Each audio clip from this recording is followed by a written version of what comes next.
When a chief executive treats a material divestment of corporate capital as a non-budgetary footnote, you aren't looking at a management style. You are witnessing a systemic liquidation of public trust that threatens to leave the entire Seattle municipal ledger in a state of ethical insolvency. Because of that sentiment, a lot in the city are concerned more businesses could soon follow suit.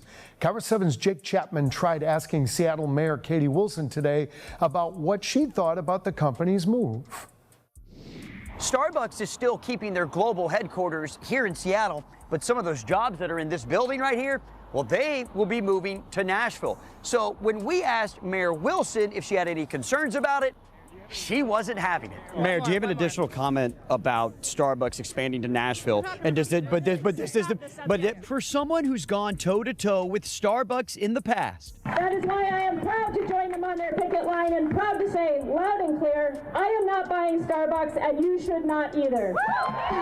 Seattle Mayor Katie Wilson didn't want to talk about the coffee giant building a new East Coast headquarters in Nashville that would also take jobs away from Seattle. But this is a chance for us to ask you just your thoughts about it. And is there any concern about other businesses leaving? Because this is a big Starbucks to Seattle. This is, again, not the subject of our press conference. Yet when she finally answered. So Starbucks expansion to Nashville has been in the works for years. Seattle will remain their North American HQ, and we're confident of that.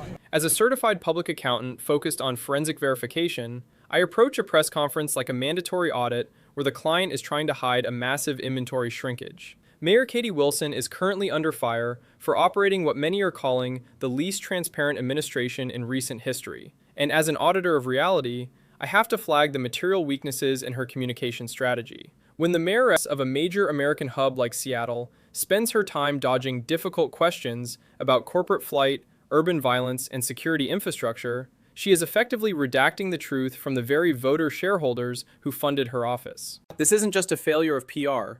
It is a fiduciary default where the avoidance of data has become the primary policy. I am Camilo Motato, and this is Camilo's House. In the world of forensic accounting, silence is often the most loud and toxic asset on the balance sheet. We are auditing the Audit of Evasion, currently playing out in the Pacific Northwest. We are analyzing the materiality of the Starbucks move to Nashville, the operational default regarding the use of CCTV cameras for safety, and the regulatory friction where the protection of individuals in the country without permission is reportedly being prioritized over the physical security of the tax base. This is the moment where the bat signal of corporate divestment met the operational failure of a leadership team that treats the public's right to know as a non-performing asset that needs to be written off. The most glaring material breach in the Seattle ledger right now is the corporate contagion represented by Starbucks. Starbucks is a legacy asset, a crown jewel of the Seattle business portfolio, but it has started to diversify away from its home city. Reporters have noted that Seattle has a level of taxation that simply does not exist in Nashville,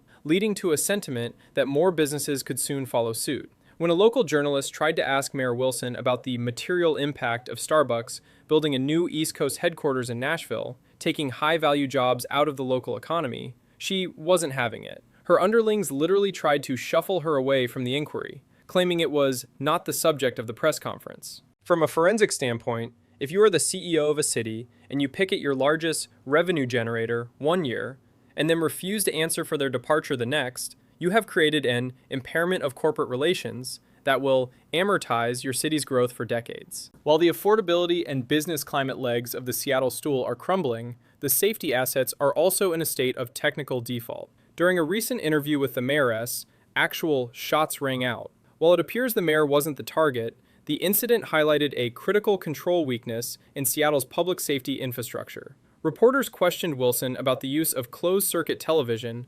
CCTV, cameras to identify shooters and put bad guys away. But the management response was a masterclass in procedural obstruction. Wilson didn't want to talk about identifying suspects because she claimed it might prejudice or negatively affect people who are in the country without permission. As an auditor, I track the cost of non-enforcement. When you refuse to utilize fixed assets like cameras to solve violent crimes because you are worried about the immigration status of the perpetrator or the surrounding population, you have liquidated the security of the entire community to satisfy a regulatory preference. This creates an accountability deficit. If the mayoress allows her subordinates to step in and say, "You can't speak to her about that," then the internal controls of transparency are functionally dead. A Seattle-related question is anything that affects the safety and solvency of Seattle, whether it is on the pre-approved script or not. My forensic verdict is that the Katie Wilson administration is currently operationally insolvent in terms of accountability. You cannot bury the invoices of corporate flight and redact the CCTV evidence of urban violence and still claim to be a transparent manager. Whether it is Starbucks leaving or shots ringing out, these are verified liabilities that the public has a right to audit in real time. The avoidance strategy is a high-risk gamble that usually ends in a total brand liquidation at the ballot box. Until the mayoress stops running, hiding, ducking, and dodging, the Seattle Ledger will remain deep in the red of public distrust. I want to hear from you. Is the mayor's avoidance of the Starbucks question a legitimate management tool to control the narrative? Or is it a material disclosure of a leader who is unprepared and in over her head? Should CCTV safety assets be liquidated to protect the status of people in the country without permission? Or is that a safety default you aren't willing to sign off on? Let me know in the comments. Your perspective is the only audit that matters when the solvency of your city and the safety of your neighborhood are sitting on the negotiation table. I am Camilo Motato, and this is Camilo's House. Subscribe to stay informed on the numbers, the laws, and the truth behind the headlines. Stay safe.